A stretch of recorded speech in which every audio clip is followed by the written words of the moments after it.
Pakiusap po sir, nawala ko ang aking 5 piso sa kanal. Bibili sana ako ng pagkain pero nahulog. Sige, tatawagan ko ang hepe ng social welfare. Bibigyan ka namin ng 80,000 piso para sa 1 taon mong tinapay. Gusto nyo rin bang kumita ng pera? Maghulog lang kayo ng kahit ano sa creek, tapos kuwari. Akalain mo nga naman, may pera pala sa creek. Now, I am the world's richest man. Pangako, gagawin kong sulit ang inyong buhay, yayaman din kayo, pumunta sa sapa, ihagis ang inyong pera at manalangin kasama ang inyong mga hiling. Salamat, Vincent Torre Bongolan, sa pagtulong mo sa akin na yumaman. Ayan, so mga kaibigan, gusto nyo bang gumawa ng video na katulad po ng inyong napanood at kumita ng ganito po, no, 2,691 US dollar o kaya naman ay 1,650 US dollar o kaya naman ay 807 US dollar, okay? So, magkano po yung maaari ninyong kitain sa paggawa po ng mga video o content sa social media gamit po ang inyong YouTube channel, mga kaibigan? Paano kayo kikita? Okay, so ito po yung kita natin ngayon, no? At ituturo ko sa inyo, no? Ngayon po ay anong araw pa lamang ngayon? June 15, mga kaibigan. So lalaki pa itong kita natin sa YouTube. Ayan, no? AdSense for YouTube, okay? So ganito po ang gagawin ninyo para kumita po kayo na hanggang 2,000 kagaya po ng inyong nakita. Okay? Pumunta po kayo sa ChatGPT, okay? ChatGPT. I-type lamang po ninyo yung ganito. Kung ano pong request po ninyo, ganito lamang po yung gagawin ninyo. So sabi ko sa kanya, "Hi ChatGPT, write a Google prompt for Google Flow Veo 3. I can tell you the scene. A man in a street near the Imburnal or creek talking to a police. Please, sir, I lost my 5 pesos bill in the creek. I used to buy a food, but incidentally, it fell down. Second scene, the second scene was the response of the one of the 3 police. Okay, I'll the social welfare had to give you 80,000 pesos. So, kahit hindi po tama yung inyong English, kahit hindi po maayos yung construction ng inyong English, ay basta malinaw po yung utos po ninyo sa ChatGPT, ayan, siya na po yung bahalang gumawa ng paraan para itama. So, ito po yung sabi niya, "Here's a Google Flow Veo 3 prompt for your described scene, written to be visually," and so on and so forth. Okay, so ito po yung pinakang ginawa niya. Itong scene 1 na to, mga kaibigan, ayan, kopyahin ninyo yan, scene 1. Okay, pagkatapos pumunta kayo sa google.com, i-type po ninyo itong i-type po ninyo itong Google Flow Veo. Yan, i-type po ninyo itong Google Flow Veo and then pindutin nyo lamang itong flow. Okay, so mag-download kayo. Okay, so pagkat pindot po ninyo doon sa Google Flow Veo, ay mag-login kayo gamit po ang inyong Google account. So ito po yung Google Flow Veo. Meron po ditong Create with Flow. Okay, Create with Flow. At hintayin nyo lamang na mag-load. Okay, so kapag nakapag-load na, kagaya po ng inyong nakikita, ayan. Ayan, ito po yung mga nagawa ko ng mga video, mga kaibigan. Ito, saklay. Okay, so gumawa rin ako ng video para yung aking kapatid. Nakasaklay po ako niyan. Okay, ayan o.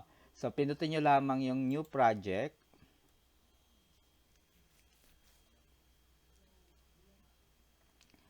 So, pansin nyo guys, yung ChatGPT, English lahat yun. Ito, English lahat, diba? Please, sir, I lost my 5 pesos creek. So, punta tayo dun sa flow. piliin po natin tong text to video. Okay. Ay, hindi yan yung kinopya ko. Kopyahin natin to. Ayan. Text to video. Pagkatapos, pansin nyo po ito, Veo 2 Fast. Palitan po natin yan. Dito tayo sa settings. Piliin po natin itong Veo 3 Fast Text to Video Beta Audio. Ayan. Pagkapili nyo po yan, pansin po ninyo itong wordings na to. Ito po yung salita ko. So, ito po yun eh. Please, sir, I lost my 5 peso food. So, ibig sabihin, ilalagyan ko po ng space. Yan. So, ilalagyan ko po rito ng translate in Tagalog, Filipino language. Para itong salita na po na to na please sir, I lost my 5 peso bill in the creek. Pindutin nyo lamang po itong arrow, next button. So magke-create na po siya ng video. Kapag nakapag-create na po siya ng video, pindutin nyo lamang po yung download at i-upload na po ninyo sa inyong YouTube channel. So ganun lamang po gumawa ng kwento. Pwede rin naman po kayong mag-type po sa Google ChatGPT, ganyan. Ilagay nyo dito, halimbawa, Hi Google Flow. Hi ChatGPT. Gumawa ng prompt para sa Google Flow Veo 3. Sasabihin ko sa inyo ang senaryo o kwento. Ako ay nasa mall. Dahil traffic, kailangan kong magmadali. Kailangan kong magmadali. Kailangan kong sumakay sa drone.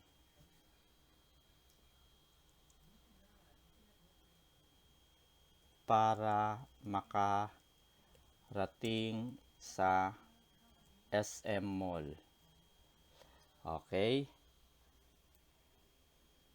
At ito ang aking nasabi.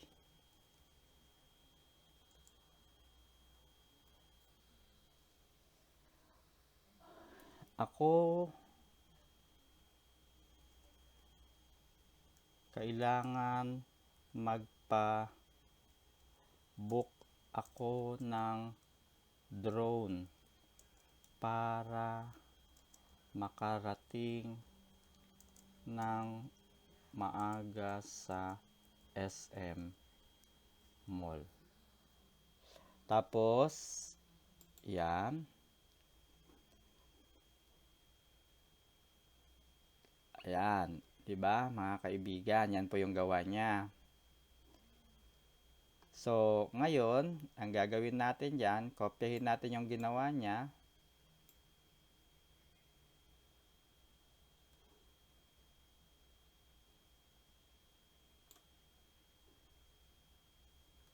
English naman na pala siya, oh. Cinematic scene showing, oh. So, English na siya, mga kaibigan, di ba? Hindi, Tagalog pa rin to. Tagalog pa rin.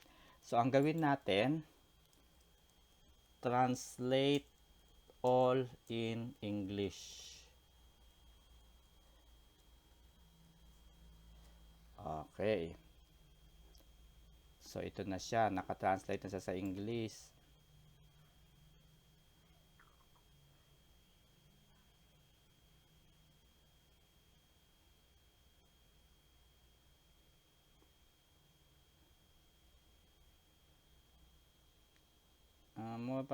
Bakit nasa na yung ginawa? Ito pala yun. Sorry.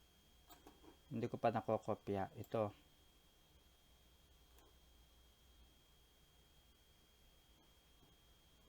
Ayan.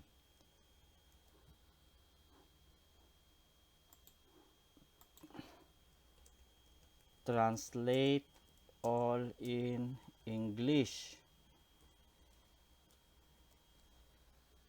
Ayan. Okay, so English na to lang at lahat, guys. So, kopyahin natin to. Punta tayo doon sa Google Flow. Ayan, tapos na siya, oh.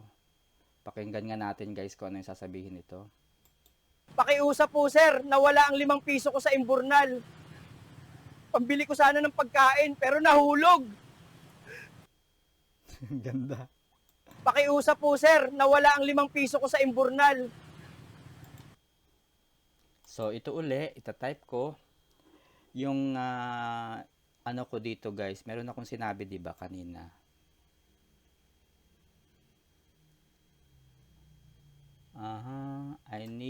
Traffic is horrible. I need to book a drone. So, translate in Tagalog, Filipino language, period. So, tingnan natin, guys, kung anong kalalabasan nitong prompt na ginawa natin.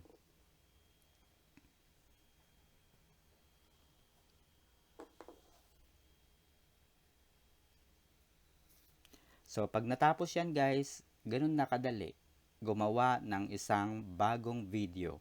Ang kagandahan nito, mga kaibigan, ay pwede pong i-upload sa inyong YouTube account. So, meron na kayo kaagad video.